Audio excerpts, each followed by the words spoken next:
Quem não se ama, quem não se cuida, quem não faz o dever de casa diário, de jogar amor dentro do coração, e essa é a ação de Deus, é justamente o que Deus faz no coração daquele filho que volta para pedir perdão ao pai. Ele precisou voltar a se amar. Ele precisou identificar que comer a lavagem dos porcos não era para ele. Engraçado, né? Você vê naquele rapaz a identidade que não havia sido totalmente perdida, que é quando ele lembra que ele tem pai. Isso é amor próprio. É o amor próprio que move o coração daquele rapaz ao identificar que aquela miséria, que aquele alimento imundo não era para ele. Minha gente, quantos de nós ficamos nos alimentando de sentimentos estragados que podem ser comparados à lavagem dos porcos? Quantas vezes eu encontro pessoas bonitas, nutridas, com relacionamentos precários, tóxicos. Toda vez que nós estabelecemos um relacionamento com o outro, a gente precisa ter consciência de que a relação com o outro só é boa a partir do momento em que a relação que a gente tem com a gente já está suficientemente estabelecida. O grande problema é que nós estabelecemos relacionamentos sem antes ter feito esse dever de casa. E na posse de si, a gente precisa viver a experiência do amor próprio.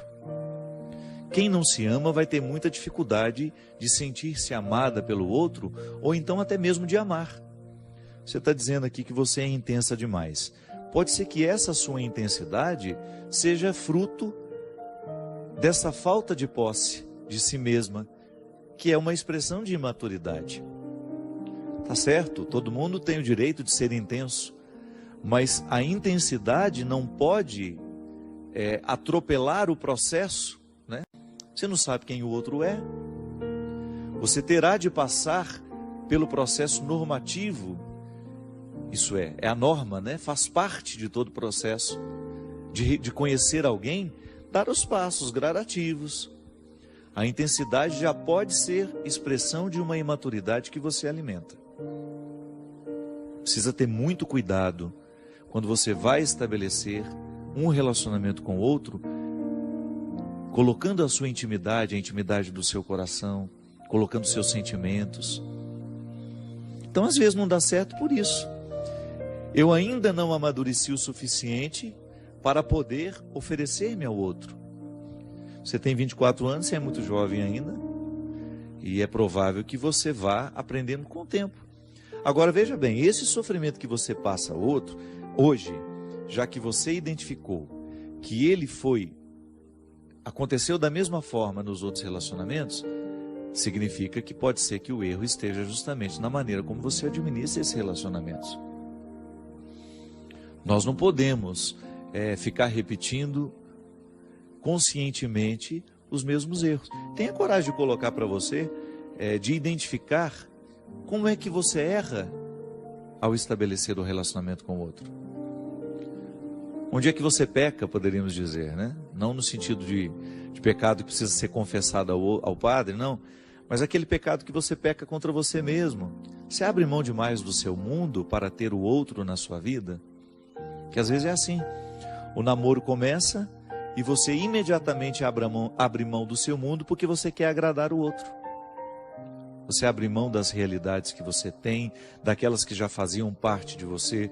Às vezes existem relacionamentos em que os cônjuges exigem até que o outro deixe os seus amigos de lado.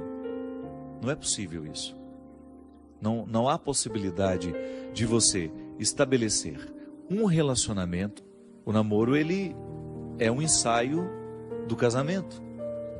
Quando você namora, você fica vendo aquilo que pode dar certo e aquilo que não, e aquilo que tem tudo para dar errado.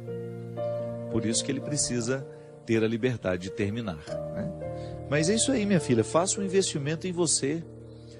Criar vínculos fecundos com tanta superficialidade é uma mudança de vida mesmo. Passa pelo conceito de conversão. Interessante, né? A conversão que Jesus nos propõe é justamente a gente ir cada vez mais tomando posse do nosso coração. É um movimento de profundidade, veja bem.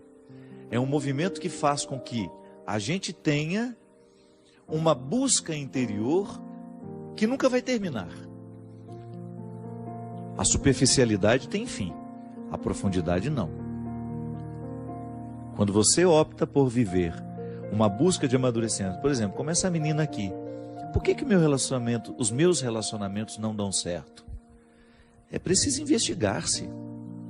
Não dá para ir fazendo esse rolo compressor, apenas dando a desculpa para si mesmo e para os outros.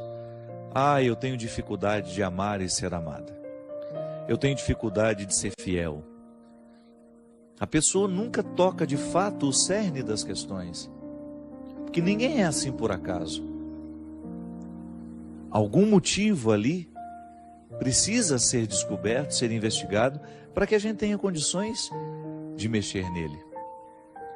Aristóteles, um filósofo clássico, dizia que a vida só vale a pena ser vivida à medida em que ela é refletida. Aquele que não reflete a vida que vive, aquele que não reflete a experiência pessoal, diária, nós podemos chamar até isso de exame de consciência, né? Faz uma leitura cristã disso. O que é o exame de consciência?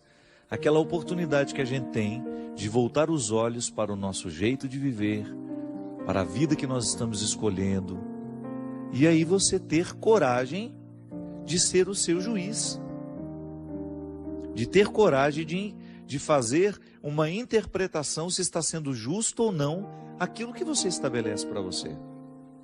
Qual é o papel do juiz?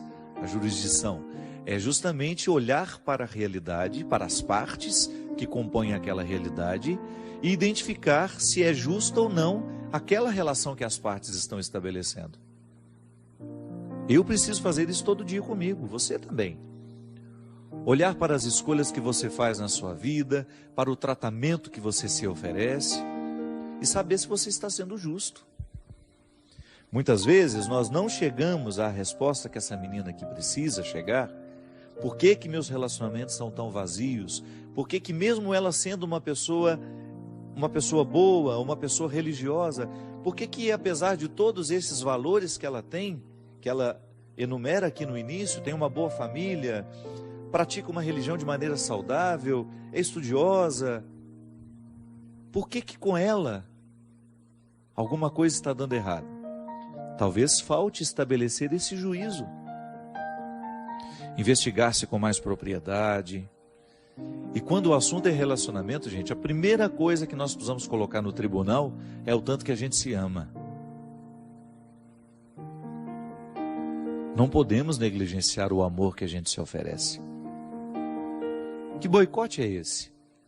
É um auto-boicote, né? A pessoa se boicota o tempo todo, porque ela, ao invés de oferecer a ela o amor necessário, isso é, o cuidado, porque como é que o amor próprio se expressa na vida de uma pessoa? Através do cuidado que eu tenho comigo, com o meu corpo, com a minha saúde, o cuidado que eu tenho com a minha alma, com o meu espírito, aquilo que eu me ofereço diariamente, o livro que eu leio, a música que eu escuto, os lugares que eu frequento, os amigos que eu deixo ter uma autoridade sobre mim.